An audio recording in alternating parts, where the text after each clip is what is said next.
Hello, everybody. Welcome to the Open Mic Comedy Podcast. I'm your host, Marc. If this is your first time here, welcome. If you're a returning listener, welcome back.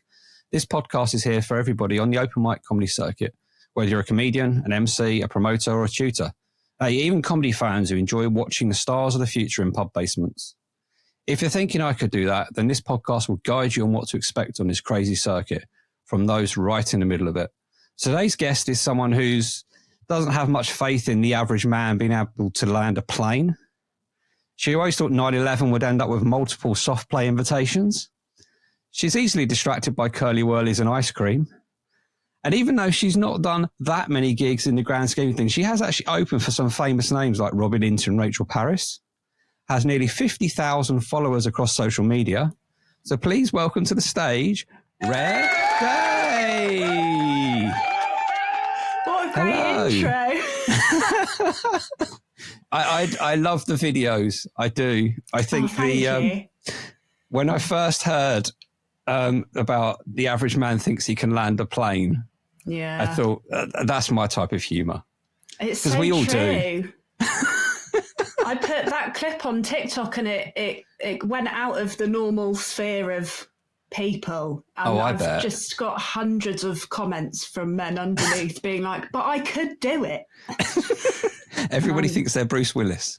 Yeah, they're kind of proving my point, so I just keep baiting them, really. Yeah. So how are you doing? I'm good. I haven't, I'm hot. It's very hot. I don't cope warm. well. But I don't think I've gigged since the gig that we did for One Night Only, and that was a month ago. So I've kind of given myself the summer off, which is weird. Okay. But I'm enjoying it. It's cool. Nice. Get to stay in of an evening. So what is your history in comedy? Oh God. You might get a bit of a life story. I'll try and bullet point it as much as possible. So I only started doing stand-up in January. Okay. But I've kind of worked on the periphery of the comedy industry for a while. Yeah. So I used to work in production. So I worked on some TV shows and did producing for a lot of the British YouTube comedy scene, so producing sketches and stuff like that. Yeah, which was fun. All in the hopes of being in front of the camera. I originally wanted to be an actor, which is hilarious now because I find me acting really embarrassing. But yeah, so I was working alongside a lot of creatives and comic writers for a long time. And then COVID hit and I lost all of my work. So I went and worked in a primary school for 2 years. Wow. Yeah. I just needed to be busy. Otherwise I was going to have a breakdown. Yep. And then I got to a point at that job where I loved it, but it was really hard work. And I don't know if you know, Marc, but the education sector, they're rolling in dough and they don't know what to do with it. Oh yes. Yeah, big time. Yeah. I just got to a point where I was like, I don't want to do this. Why am I doing it? And it's such an emotionally taxing job for not much money. So I just made the decision to quit that and was like, okay, I'm going to get a part-time job and actually go and try and be a comedian because actually it's all I've ever wanted to be. Yeah. So it's kind of, I have to do it now or I'm just not going to do it. And here we are. Yeah. I guess like for me, because I'm a lot older than you and I kind of wish I'd got into this kind of thing a lot earlier. Yeah, but I feel like I'm late to it. No, you're not. Not at all. I don't know. You do see some really, I mean, the night we were on together, there was a 16-year-old and a 17-year-old, which it's absolutely and utterly ridiculous. Yeah, and I only saw, was it Maya, the 17-year-old? Yeah. She was incredible. Yes. So funny. Wiped the floor with a lot of us, I'd say. Yes. It was, I've done an MC before where Maya was the first act, and I said to her, I tried to be like a caring MC. I said, "You sure you want to go on first?" And she's like, "No, I want to go first." And I'm like, "Okay." And then she went and absolutely smashed it out of the park. And you're like, "Okay, that's what we're dealing with, is it?" So annoying. The confidence of these gen setters. Disgusting. And then it works out that if I actually added Maya's age and Mabel's age together, you could probably add another one of them on and that would be my age. Yeah. And it's like, this isn't good. But it's actually, I don't know, I guess the younger generation have grown up in an era where it's probably started around your generation, I guess, where they grew up with the internet. The internet was all they ever knew. I mean, I remember getting the internet, not falling into it, just getting it. Yeah. Everything was a bit more primitive back then. Big time. And the style up. It was just nice to have in the background. Yeah. There's actually, there's an act I've seen recently. We started diverging off, but there's an act I've seen recently who's a little bit younger than me. And his act talks about, does anybody remember the original internet? Things like LimeWire and Hotmail.com and MSN Messenger. And I'm like, yes, that's my era. Yeah. That's me. That's what I remember. The good old days. Yeah. But I can't remember what we were talking about. Age, yes. So with trying to get into it, was it a case of using the performance background that you've had, or did you go down like a course route or anything? No, I just, I didn't do a course, and I think if I could go back in time, I wonder if I would. But I just signed up to do some gigs. I mean, my first gig was, I think I had the best first gig ever. Yeah. So my husband and I and our friend Tom, we run a like open arts kind of cabaret night in Hitchin. It started off as like a poetry night, and has kind of divulged into, if you've got some sort of performance you want to do, then you can just do it. Yeah. So I did my first ever gig there. So it was just kind of 40 of our mates. So that was great. That was like the best breaking of the seal I could have had. Yeah. But no, I got added into a WhatsApp group by a friend who's a comic, and just kind of picked everyone's brains in there and was like, what nights are good to do, and then just booked them and went in. But I think that coming from a prior performing background, but also a teaching background, the skills between teaching and doing comedy are so transferable. Yeah. So I found that really helped. I think a lot of people probably struggle with the getting up in front of people and talking. And I thankfully didn't have that. And it was also nice that the audience weren't 8-year-olds. So, I just sort of jumped in and didn't really know how to do it. I was just like, well, I'll give it a go then, I guess. Yeah. I think mostly from what I've seen, the courses, the main thing that they do, especially for myself, was they got me up on stage. Without that, I would never have got on stage. But if you're used to, like you said, with the performance stuff that you've done in Hitchin and all that, I guess it's a bit second nature. You just then have to start learning to write jokes, which you don't really, I never found you learnt that in the course as such in great detail. You learn how to pick something and then try and write a little bit about a certain random topic you're given. But once you've been in this for a little while and you start to see how to formulate jokes and what makes things funny and how to punch and when to end words and sentences and not to waffle, that comes, I think, purely with experience. Yeah, and a lot of it you just have to learn by getting the stage time in, don't you? And actually testing it in front of people. And I think I just wanted to go and do that. I'd been sat on the idea for so long that I was like, let's just do it. Why am I fanning about thinking about it?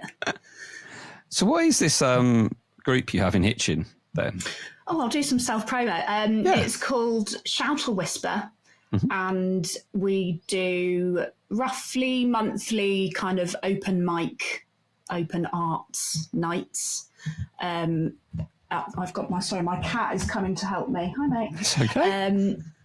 It's called Shout or Whisper. We do open mic events And it's basically for anyone who has a thing that they want to come and perform.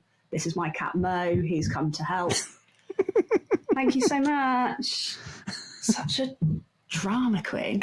And then we also run, well, I don't because it's Will's job, but we run creative writing workshops as well. Okay. So we do a lot of kind of outreach for vulnerable people and do sort of mental health creative writing. And then we have a writing club every week that we've just started, which is essentially people on a Zoom call writing with other people for an hour on their own stuff. And it's just kind of about having that accountability and external pressure to write. Yeah, I think writing groups can help you because they test. If you're one of these people that's written something and goes, I don't know if this is going to work. The last thing you want to do is say it for the first time in front of an audience of complete strangers who big time. don't know you, don't know what you're like. Best to just get it out there to somebody and they'll go, no, you've stepped over the line for that. Okay. Yeah. I'm going to step back and they'll give you an honest opinion. Yeah, big time. No, it's good. It's nice. And yeah, it was like the perfect first gig for me to do there because it was just the most, everyone knew me. Yeah. Everyone knew the set that I was going to do. So everyone was on my team, which was really nice, which the audience always is for the most part. But yeah, it was really good. Yeah, cool. So yeah, that was my first gig. It was really nice. So what was your first gig in front of strangers then? My first gig in front of strangers was so I had a bit of a break. I did my first ever set at Shout or Whisper in the October and then was like, I've done it now. I'll just chill out. It's nearly Christmas. No one's going to be doing anything at Christmas. I'll wait till the new year. And then my first proper set was at the Queer Comedy Club, which was in Archway at the time. Mm-hmm. And I think it's probably one of my favourite nights. It's so lovely. And I think it went pretty well. I remember being like quite nervous and I think I came across as quite low energy on stage. Yeah. Not that I'm normally hyperactive, but I was quite placid. But I think it went quite well. And what really helped, I was so stressed about keeping within the time. Yeah. But at QCC, they've got an iPad above the stage with a countdown on it. Okay. Which was life-changing. But yeah, they've moved venue now, or they're about to. But yeah, it's just a lovely, lovely vibe there. Yeah, I do wish more open mic nights would have a clock that the act can see. Yeah, I mean, I always put my watch on if I remember to charge it, but then when you're also like you're gearing up for your walk on and then you've got to set your phone recording and then I never set my clock. So I'm just sort of like guessing. Yeah. What happens to me is I end up, I've got everything set up and ready to go. I go to hit the timer. I hit the timer as my name's called. So by the time I've got to the stage, I've wasted 10 or 15 seconds and shaken the MC's hand, moved the mic and then gone to say hello. And then inevitably, as I'm coming to the end of my set, all I'm distracted by now is my wrist buzzing away, going, it's your time's up. And I'm like, I'm fully aware this is going off, but I can't reference it.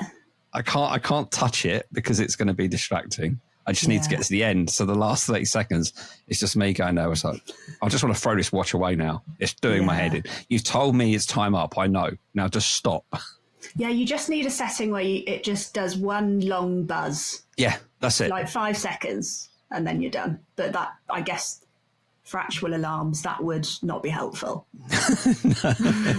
Very true. So with your time in comedy, I guess this is always a interesting question for people is have you had a worst moment on stage yet?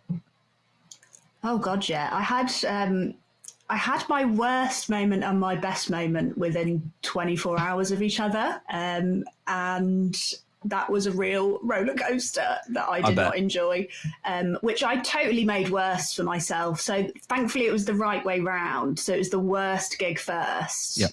and then the best one. But the worst one was at a regional club that I will not name. Okay. But I got invited to do a set there, and the MC was saw me at another gig, really liked me, invited me along, really bigged me up as he was introducing me. Yeah. Kind of really got the crowd going of 10, 80-year-olds, and then got distracted by himself and started telling a story about him getting a speeding ticket or something. So all the energy died. Yeah. And then he was like, "Oh, it's red now." And then I went on, and I was meant to do 10 minutes. Yeah. And I think I did 7 because I normally time in room for laughter. And there just wasn't any in the room. I'm not one to blame the audience ever. I don't think that's particularly good sportsmanship, because it's your job to sell the information that you're saying in a way that is accessible to them. So I'd never blame the crowd. But they just weren't my crowd. And I was talking a lot about, killing off my grandmother in 9/11 to a room of grandparents. Yeah. And also talking about being a kid in the noughties. And they just were not my demographic. And I really bombed. And that was awful. And then the next day, I had a paid gig where I was meant to be opening. Well, I was opening for Beck Hill and Robin Ince at my local club gig called Mostly Comedy, that's run by the loveliest guys in the world. And they have normally 2 or 3 very established acts and then a local newer rising comic opening. Yep. And I woke up on the Thursday after this horrible gig, and I'm just going to write a new 10 minutes today to perform in front of 200 people tonight. So because the night before had gone so bad, I just really, I really had a breakdown and was like, I'm just going to have to write a whole new 10 minutes. And so I wrote a new 10 minutes in an hour, performed it to my husband in the living room, and then was like, cool, all right, I'm going to go on stage now and just do it. And it was insane. And I wish I hadn't done that to myself. But that gig at Mostly was probably the best set I've ever done. Yeah. So far, and I'm such a perfectionist, and I really pick myself apart after every single gig. You weren't selling it right, and there were too many ums and ahs, and you weren't putting stresses and emphasis on the right words. And it was so fresh in my brain that I was living it for the first time, whilst the audience was living it, because I'd literally finished writing it half an hour ago. It was mad, and thankfully it went really well. And it wasn't even my best gig in terms of the crowd was really responsive and raucous or anything. It was a really good level of mid-range laughter. That was probably my best one. And it's so nice that came out of the horrible gig. And that's that new 10 that I wrote is now kind of the set that I do now in various sizes. So that was good. But I had to have a real sort of breakdown and then a breakthrough, had a real revelation, and then was just like, let's go. Yeah, it's always, if you have a great gig after the bad gig, that just helps so much, especially if the gap isn't that long. Yeah. Sometimes if you're gigging not that often and you do a bad gig and then all of a sudden you've got a week to wait before your next one, that week is just horrific because you just stew over everything and then you pick everything apart and you don't know if, like you say, if the reason was it was just the audience or if it was what you did it's not, i.e. not the audience for you, but if it's what you've done or how you can improve it. And if there's any point where I think we all look at our sets in isolation as well, whereas I think we need to look at them as the picture of the night. Because if you've got somebody that comes on and absolutely, I mean, just destroys the room to complete silence and there's nothing there, that audience is probably not quite ready for the next. They've already got it in their mind, if this is the quality that we've got. Yeah. And then it's like the arms crossed, whatever, let's just get out of here kind of thing, Yeah. And that's a bit demoralizing, but being able to come back and have a great gig and go, yes, that's the one. Yeah. And also you need to have a bomb. Like, I'd done pretty well up until that point. Yeah. To have gotten quite a good reception. And I needed it to happen. But I'm glad it happened at that one. Yes. Rather than in front of 200 people and 2 comics who I really like. Yeah.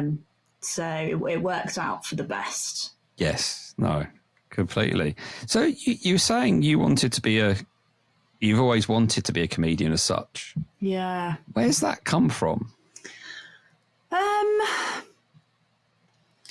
I grew up watching like really weird stuff. Like, I was 8 and watching Mock the Week. Okay. Like, all of my school friends were watching Disney Channel and I was like, oh, Andy Parsons has got some stuff to say. And like, my favourite shows were really old sitcoms. Yeah. Like To the Manor Born, obsessed. Wow. 2.4 Children. Oh, I love that. Yeah, me too. But not a normal thing for an 8-year-old to be watching like 20 years after the fact. So, I grew up watching a lot of, and like, Have I Got News for You? So weird. I don't know why I was left unsupervised watching that. But I grew up watching a lot of comedy, but not really realising that's what it was. Yeah. And then I think the first comic that I saw on TV where I could see myself being a comic was, and I remember it so specifically, and I think I used to be able to like run it off verbatim, was Roisin Connerty did a set on Russell Howard's Good News. And I did check the other day because I wanted to watch it again. I think it was 2010. So I would have been like 14, 15. Okay. Maybe, yeah. And I think she was the first like female comic that I could see myself in. Because she's not particularly prim or proper or ladylike. And she was talking about embarrassing herself at a party and eating loads of cheese. And I was like, I do that. So I think that was the first like real time I considered it. And then I kind of just got swept up in acting, really, and wanted to be a sort of serious actor, which is hilarious to me now. And I'm so bad at it because I just keep being me, like playing a version of me in different clothes. Like, it's not good. But yeah, it didn't really click for ages that's really what I'd always wanted to do. And I'd done stuff on YouTube, which was kind of improv based, and I'd always kind of done really well in that. Still didn't really consider myself a comedian. Was on a show on Dave, still didn't really, with other comics, didn't really consider myself a comedian. So what was you doing there then? So I was employed as a production assistant for a show called Go 8-Bit DLC, so Go 8-Bit was a show where they got celebs and comedians on to play retro video games. Yeah. And then DLC was the after show, which was kind of like the one show, but video games essentially. Okay, and it was made for about £4 in the producer's house that they turned his living room into the studio. Yeah. And I was essentially employed as a production assistant on that. And then they wrote a part in one of the episodes where they wanted like a teenager to come on. And the joke is that like teenagers don't know how easy they've got it, because back in our day we had to like wind up the cassette tape. Yep. And the whole joke was that I was given a cassette tape and a pencil, and they were like, we're going to talk to Nish Kumar, you do that. So I was initially only meant to be in one episode, and I think they were going to have a different like runner each episode. And then they liked me so much, they just kept me. So I had this really weird thing where I was going in and making everyone teas and coffees, and then had to go on set and pretend that I was like it was really odd. But it was very strange. So I think I was in 8 out of 10 episodes in the end. Am I mistaken this? Was Dara O'Brien a presenter on that? So he was a presenter on the main show. Yeah. And then the 2 team captains, Steve McNeil and Sam Pamphilon, they're the ones who created the concept. Okay. So then Steve, Sam, and Ellie Gibson, who was also on the main show, was kind of the like Susie Dent character, I guess, of games. Those 3 presented DLC, and then Dara appeared in some VTs and stuff. So that was my first kind of step into comedy world. Yeah, that's see, this is the thing with this who I speak to is I never know the full history. Because there's things that confuse me about every guest that I ever speak to. It's like with yourself, looking at like your YouTube channel, for example. I think there's only one video on there, but there's 12,000 subscribers. Yeah, there used to be more videos. I guess something got taken off. Yeah, I used to do a lot more YouTubey stuff, and then it was partly because I went and worked with kids. Oh, okay, yeah. Understood. And I have done a few videos with some very well-known YouTubers, and I was not being family friendly in those. Yes, okay, fair enough. And some of my students found those. Okay. And that was quite an interesting time. So I was just like, well, let's just blitz. I can't control what's on other people's channels, but I can control what's on mine. So I just got rid of like unlisted loads of stuff. But yes, my song is still on there. Yeah. From a long time ago. So I've got to ask. Please. How? Why? Why did you create? What? That makes it sound wrong. Why did you create that? No, it's what. It's very from this side of the fence. It's very weird thing to just go, I'm going to create a song, I'm going to create a video, and it's really good. Oh, thank you. And it's like, what made you go down that route? Or was it just a case of it was another branch of everything you've been doing? Yeah, I guess so. Like I think I thought I wanted to be a musical comedian for a bit and still didn't think I wanted to be a comedian. There was a period of my life where I was a sort of gigging musician. So I would like play weddings and local pub gigs and bar mitzvahs and whatever. And I just out of pure anger at being 22 and was like, why am I not famous? That I just made that song and made it with a bunch of friends that I'd made working in TV, who I'm still very close with now, and we made it again for like £4 and begged, borrowed and stole to get it made, and then it just did insanely well. I think just this year, I think it hit 1 million plays on Spotify, which is bananas. Yeah. And that has really kind of put a mark on me as a person, because now all of my family are like, well, when's the next single? Yeah, that's my next question is when you get to a point where you've hit a landmark like that, you must think maybe it's got to be a part 2 somewhere. I don't know. I just don't have the drive to do it. I think also it's such a long process, and I relied on a lot of people's goodwill to get that made. Yeah. And I wouldn't want to do that again. I believe in paying people for their talent and art. Fair enough. And I can't produce music. or I could learn music production. And frankly, I am too lazy and don't want to. I just want to make the art, man.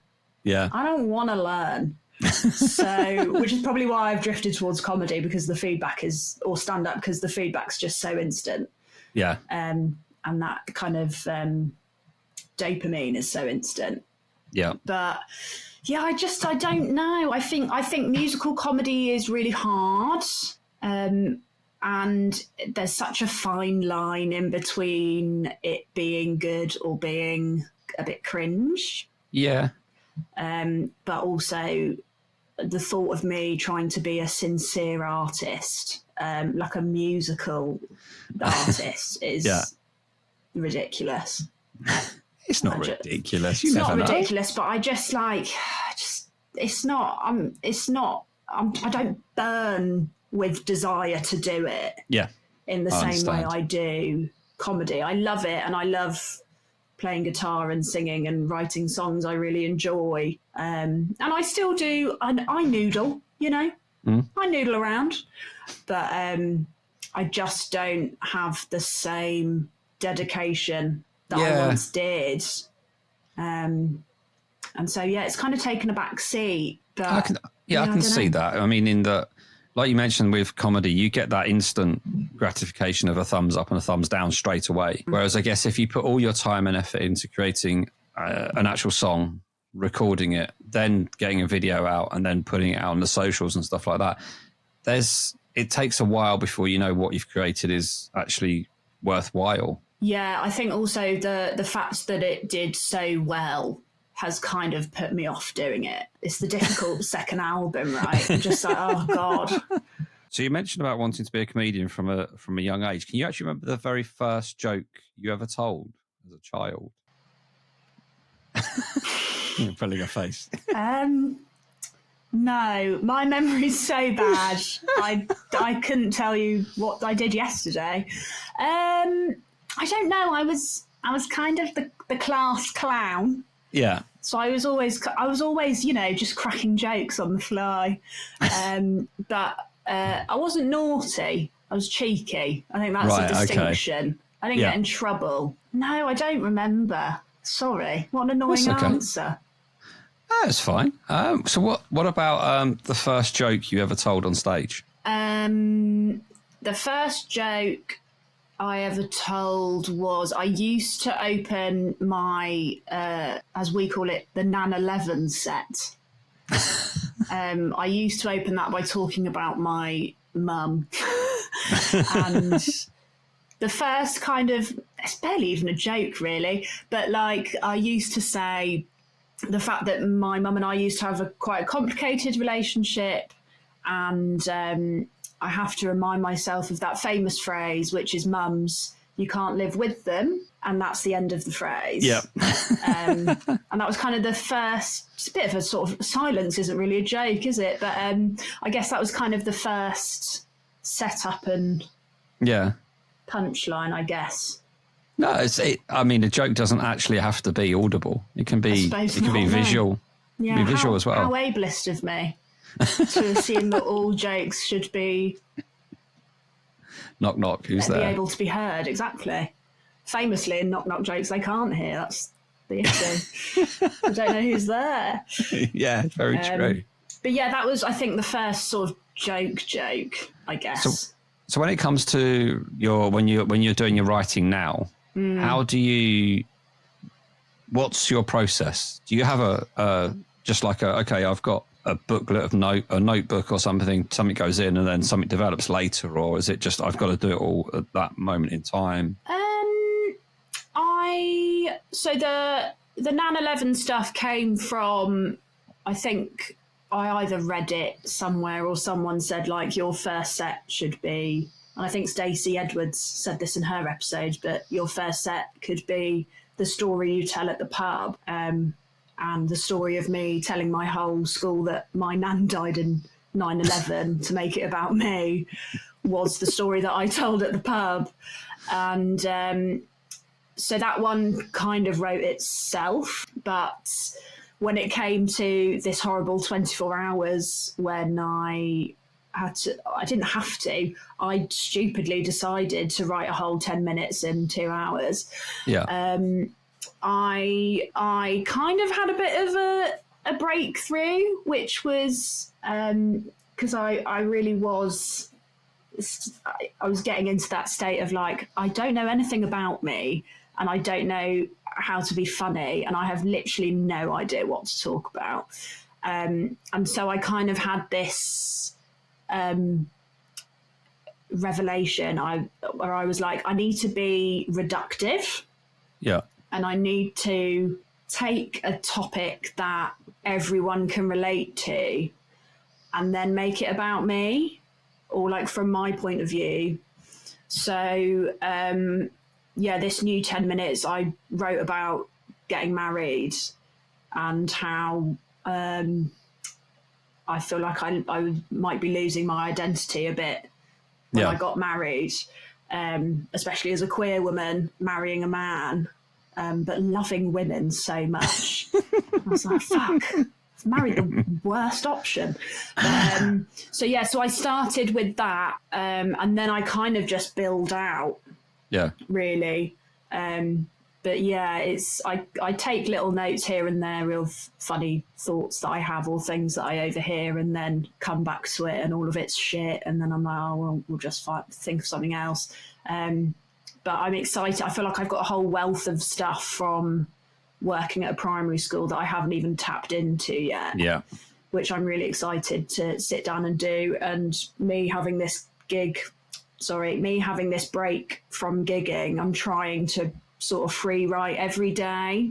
Yep. About a topic. So I'm just sort of, writing for 20 minutes to 40 minutes about a random thing. And then I hope something will come out of that. Yeah. But that's kind of the main thing. I'll take a little seed and then build from there, which I don't know if that's helpful. No, it's everyone writes it in different ways. I've got the notes app on the phone has got loads of bits and pieces in it, and just literally one-liners. Yeah. And that a friend has said to me, and I've gone, that's got something. I don't know what it's got, but it goes in there.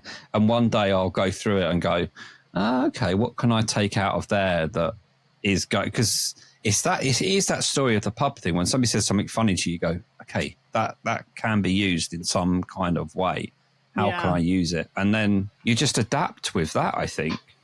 But the one thing I found with watching you and the videos I've seen is you have the way you deliver some of the jokes is you leave enough of a gap in the way you do things and the way you repeat some things, like that. It was the greatest day of my life. Yeah. No, it was really the greatest day of my life. And enforcing that point, the audience is like, the first bit is like, yeah, we know it's the greatest day of your life. And then you're I don't know if this is the right, the demeaning in it as you keep repeating it and you're bringing it down another level, and they're going, oh, okay, this is leading somewhere now. That she's taken us by the hand and she's going to take us somewhere. And my husband calls that I'm Stuart Leeing it. Because I just repeat it for I try, if I've got a 7 or a 10, I will just carry on saying it till I start boring myself. I want the audience to lean in. Yeah, that's the perfect way of describing it, because the way your mannerisms and the way you are on the stage, it does allow people to come in, and they want to come in.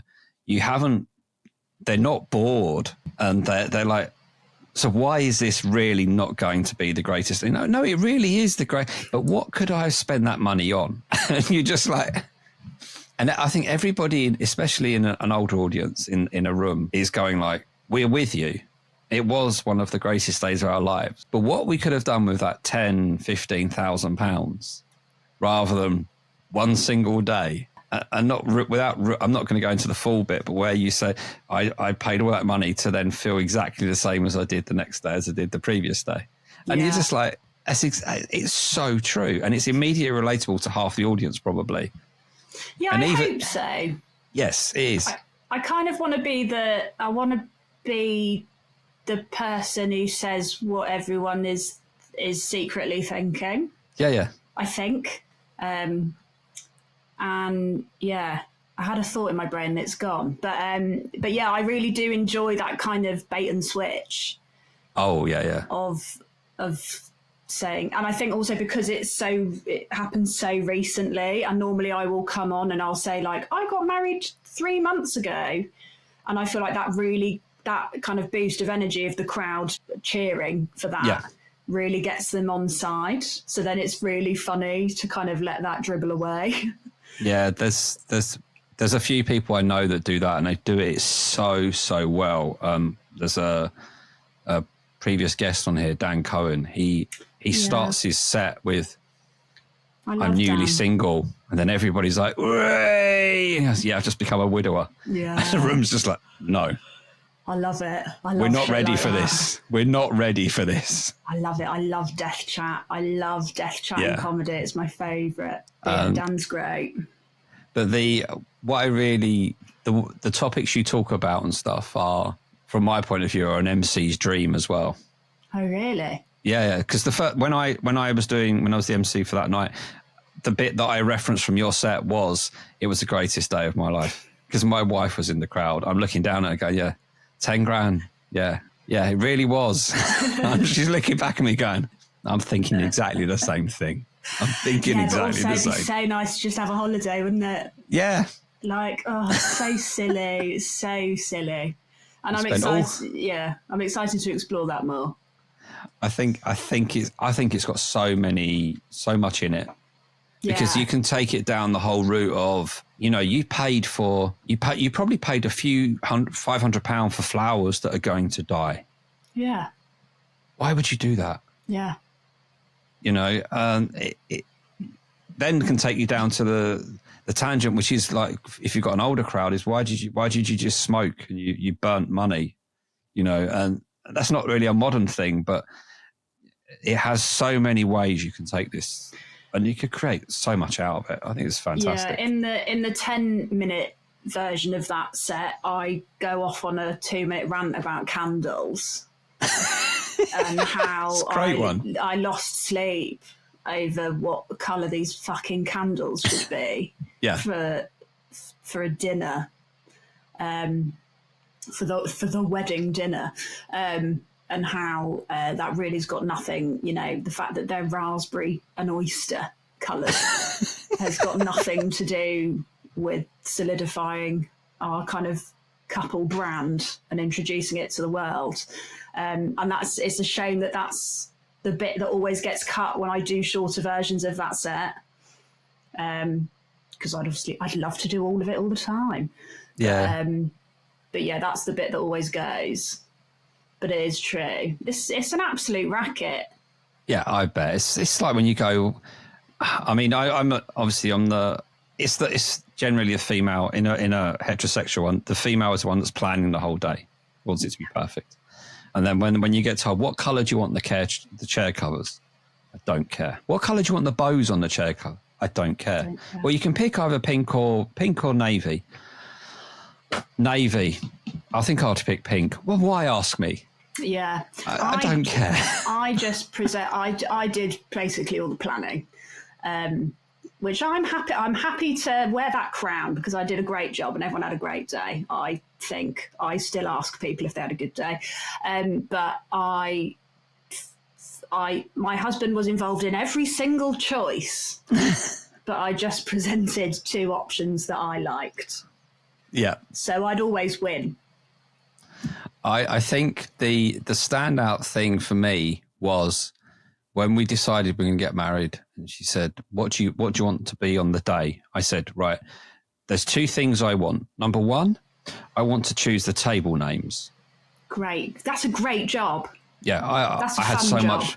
I have so much fun with that. And the reason I did was because I picked, when people pick like things about themselves. So I picked the song titles from the number 1s of the year we met. That's good. So I had a table of friends, and on that table of friends, I gave them the number 1 from the year we met. One of them was the Teletubbies Say E-O. Great. So I've got mates on a table called the Teletubbies, and it just filled me with joy. That's so funny. And the other thing I said was, I'm having a magician. And that was it. She could have anything else. I wanted a magician. Very nice. Very classy. It was. It was probably, sounds ridiculous, the best 300 quid I spent. I was just like pure entertainment. I was just like, this is brilliant. It's right in front of me. Were they just like walking around? Yep. Yeah, I love that. That's great. Completely blew other people's minds apart. And it was amazing. The guy was phenomenal. But it was when we were doing that whole, where you're walking around the wedding fairs and people are trying to sell you this and that. And it's like, there's a dude with a magician goes, do you want to see a magic trick? Yeah, go on then. Shows me, like, how much are you? And are you free on this date? Yeah. Okay, done. You're booked. Yeah. See you there. Anyway, back onto comedy. Oh, yeah, sorry. God. That's not your fault. That's me going off a tangent. Us married people, eh? I know. We've got to amuse ourselves somehow. I know. Most of your gigs then are, where are they are you doing them in London primarily?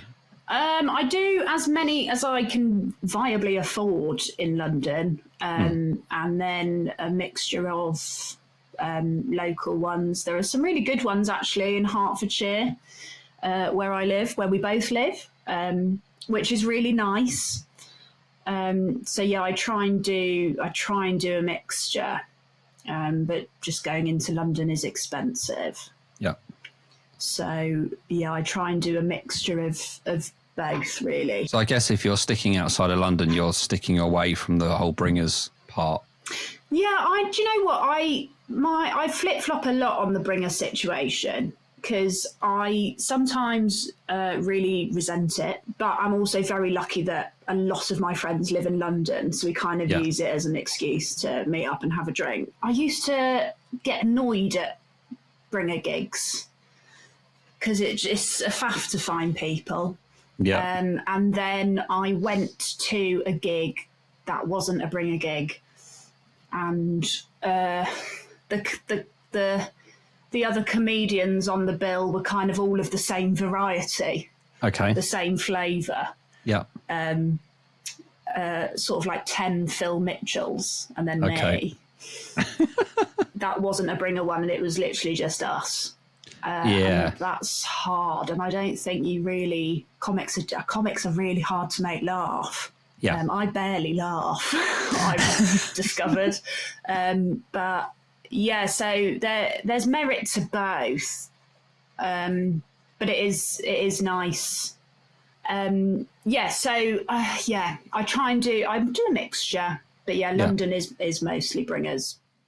It's there are some nights that are out there now that are starting to do less bringers, and there's a few that are doing the if you travel in from outside London, you don't need a bringer.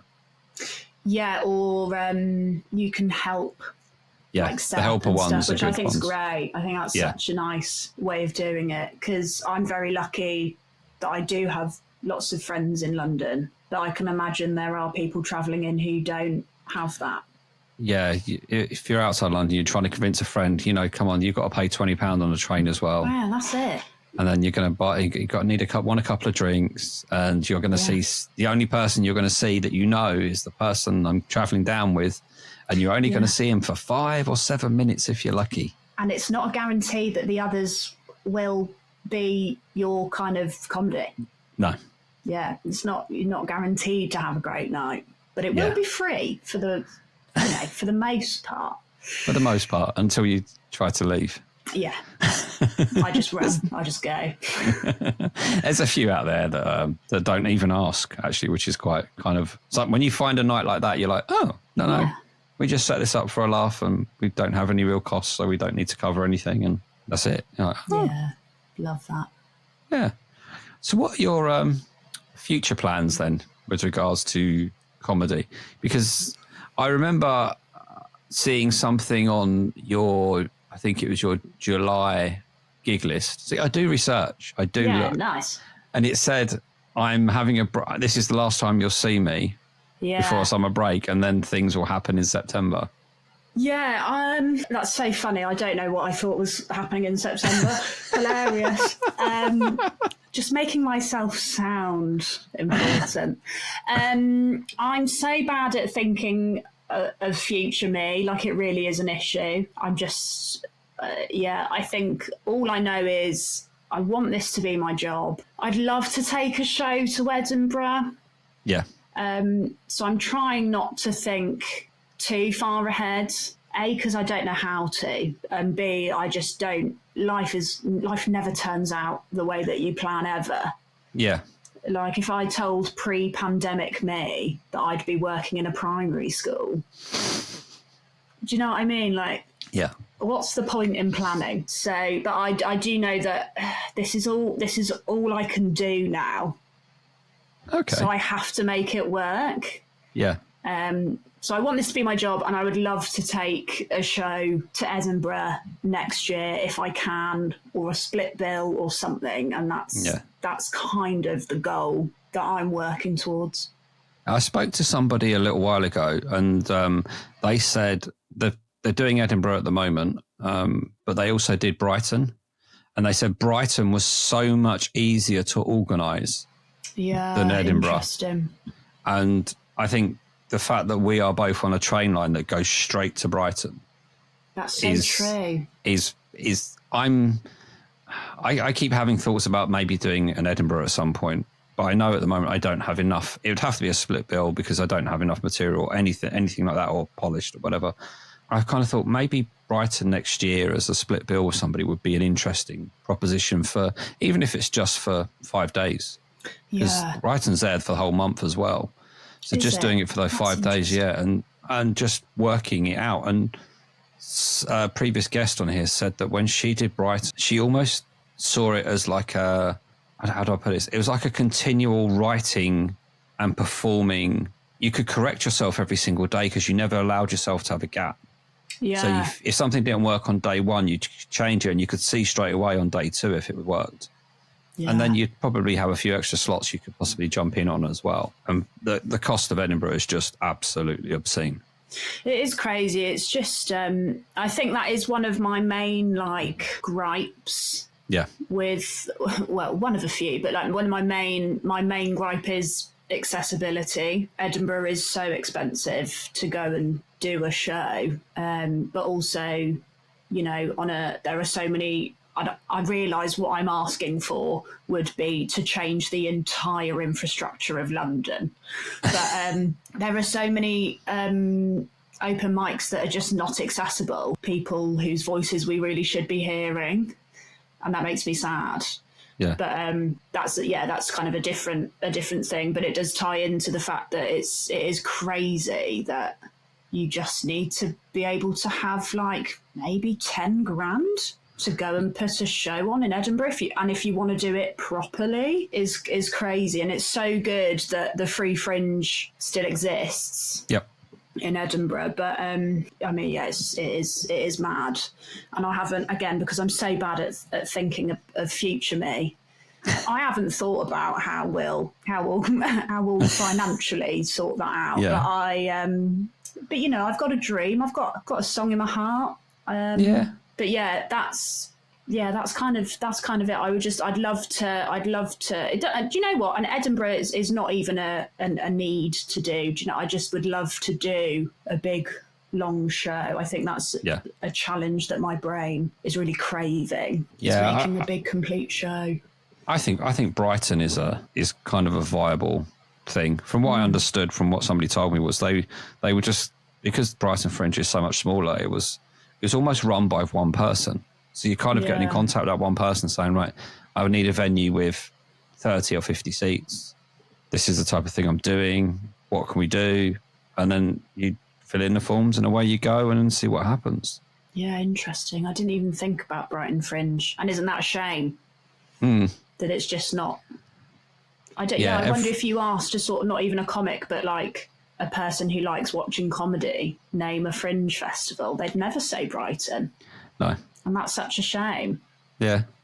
Because, Edinburgh is... I know people there at the moment, and they're paying something like £50 a night in student digs. Yeah. With shared bathrooms like that. And I'm like, I'm too old for that. Yeah. Creature comforts. I just can't do that. Yeah. I've recounted this before, but I went to Edinburgh last year just as punter, just for 3 days. And the cost of the 3 days in a Premier Inn, this is a Premier Inn, the cost of the train there and back. The cheapest part there was food and drink. Believe it or not, it was the accommodation and the train was the most expensive part. We did a couple of touristy bits as well outside of comedy, and for 2 of us, we went all inclusive for a week to Cape Verde for less money than 3 days in Edinburgh. Whoa, that's crazy. When you put it like that, you're kind of like, really? Yeah. That shouldn't be allowed. That shouldn't happen like that. You're talking thousands of pounds just to go to Scotland to watch. Granted, watched a lot of good comedy and learnt a lot. Yeah. And walked a lot of steps. And somebody said to me in Edinburgh is that when you get to the top of a hill, you're only at the bottom of the next one. Just so continue. True. Everything is uphill. Just like, everything it is up. Yeah. So true. But one day it'll be viable and take something there. Yeah, I hope so. So then, okay, so we picture the scenario where you have taken a show to Brighton, it's gone well. You've taken a show to Edinburgh, you've got the funding to do it and everything. Great. And then Live at the Apollo come knocking and ask you to do your 20-minute set on the BBC for them. And the producer says, so what music would you like to walk on to? Oh, I knew this question was coming as well. This has been the one that's been plaguing me. This is my favourite question. What's your answer? My answer, it varies. It depends on. I know it's a cop out. That's very convenient, isn't it? It's in my head. It's probably something like Chumbawamba, just to bring the energy up. Yeah, and nice. And something, or if anybody is ever familiar with like 90s indie music and stuff like that, Echo Belly, Great Things, something which has got a bit of a kick and a bit of upbeat to it. Yeah, okay. It's kind of flipped the other way. You haven't seen my main set, and you may not see this at the moment, but I've had a lot of people tell me over my lifetime that I look like David Baddiel. I see that. So I actually, I walk on stage at the moment with a T-shirt that says "Not David Baddiel." That was my first ever joke. Very so good. my first ever joke was visual. It was not even audible. See, no. There we go. Silence. So I did a gig about 3 or 4 weeks ago where I walked onto the song Three Lions. Great. With the T-shirt on, and it just worked. That's very funny. Yeah.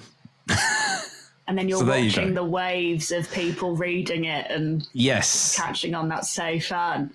Yeah, that's so enjoyable. I think my personal Instagram for comedy, if you look at the reels, the one with the most amount of views is one of me walking on stage, shaking the MC's hand with the T-shirt, turning round, and then there's just this cacophony of laughter. And I just don't say anything. Don't need to. No. Just let the T-shirt do the talking. Exactly. I've distracted you enough, so I've got enough time to think about what my one is.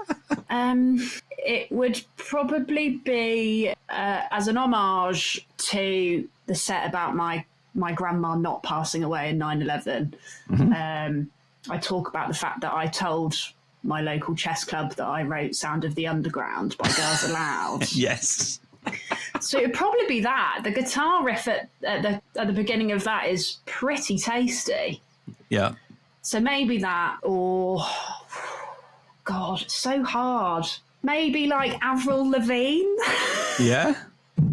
Yeah. Something naughty, something a bit camp, or maybe Dolly Parton.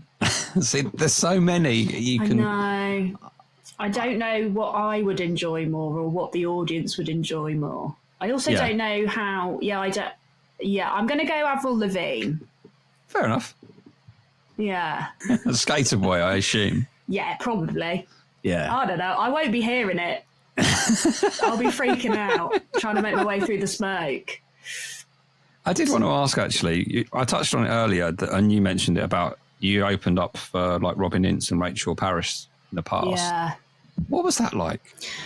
The Rachel Parris one was interesting. That was my 6th gig ever. Wow. Which was stupid. And I remember I got David Epgrave, who runs Mostly, messaged me and said, do you want to do the opening slot? And I just done my 5th gig. I think it was at for One Night Only was my 5th gig. And I was like, what? And so I messaged my friend Jacob Truman, who's a fantastic comic. You should get him on this. He's great. But I texted him and was like, am I allowed? Like, is there anything stopping me from doing this? Yeah. And Jacob was like, no, you can do it. I was like, great, cool. I just needed someone to validate. But I really like Rachel Parris as a comic, so it was nice to meet her. I was wearing a button-up jumpsuit, and I was nervously drinking so much water. I think I got through like 3 litres of water before my set. So every 15 minutes, I was having to be like, apologies, Rachel Parris. And button like all the way down, like a massive baby grow. I don't know why I thought that was okay. So I was so nervous for that one, and it was my 6th gig. But so that one was okay. And then when did I do the other one? That was May, I think, with Robin and Beck Hill. I'd met Beck before. I worked with her years ago. So it was really nice. And I was like production then. So it was really nice to be like, oh, look at us. Hey, look at us. And then Robin Ince is just the loveliest man in the world. I sort of want him to adopt me. I keep calling him my dad, Robin Ince. not to him, to other people. But yeah, it's so nice, and they don't know me from Adam, so they don't know that this isn't my job, or I'm new, I'm a baby. So they just treat you the same as everyone else, which is really nice. Yeah. But yeah, it's such a lovely gig to do. I'm very, very lucky that I keep getting asked back, and it's just such a massive room, which is crazy to be doing it this early on. Have you got any more planned for that one? Don't know. Not. It's not in the calendar. Okay. But who knows? Yeah. Well, if you've done such a good job before, I'm sure you may not be the opener. You may be. Who knows? We'll have to see. I'll have to panic write another 10 minutes. See how we do. Honestly. Oh, talking of writing jokes. Yeah. Regular listeners will know what's coming up. New listeners will not. I like to challenge every comedian who comes on here to tell a joke on stage from this book called The Little Book of Shit Jokes by Sid Finch. Great. Your challenge, if you choose to accept it, you can say no if you want, in which case I'll just cut all of this out, is you get to pick a joke from here and tell it live on stage, either incorporate into a set or just tell it standalone, however you want. You get to pick you only get to pick the joke by page number. So what you're going to get, I have no idea. Oh God! Okay. So it could be really bad, and we've had some terrible ones. But not like offensive. Oh no! These are far from offensive. Fine. Okay, we're talking. Okay, yeah. It's not little. The page number. Just give me a number between 5 and 95. 44. It's my lucky number. So. Both jokes on that page have gone. Oh no! As in, other people have got them, or they've been ripped out. No, other people have got them. Oh shit! Okay, 45. Actually, I think I'll give you second one of 44 because the person hasn't done it, and I don't think they will do it. Oh, okay. Who's got it? A comedian called Ben Clover. Oh, I don't know Ben Clover. Yeah, he's the guy that actually taught me comedy. He was my tutor. Lovely. Yeah. But he won't tell the joke. One. Second joke, I'd like you to tell live on stage, film it, and tag us in it when you do it, whenever that may be. Oh, God, if I remember. Why are ghosts such bad liars? You can see right through them. It's a classic. That's like a Christmas cracker joke. That was probably the best way to actually describe some of these jokes. And yeah, whenever I see some of these, I immediately think, yeah, there are some jokes in here that are absolutely terrible. They're non-offensive, but they are what you would see in a Christmas cracker, pretty much. What was the setup again? Why are ghosts such bad liars. liars. You can see right through them. Oh, that'd be good to go with my Nan 11 set. That's all. There you go. That's all about lying. Okay, I'll see if I can wiggle that in. Leave it with me. Yeah. Could your nan come back from the speak to you in a spiritual way and tell you a fib? Maybe. Oh gosh, she'd have so much more to say before she Irish Catholics, yappers. Do you know what I mean? Crikey. I think her being a ghost would be the least of her concern, to be honest. So, where can people find you then in terms of online, not in Tesco's? The world? Yeah. I'm on Instagram. I'm having a bit of a detox at the moment because it's all a bit much.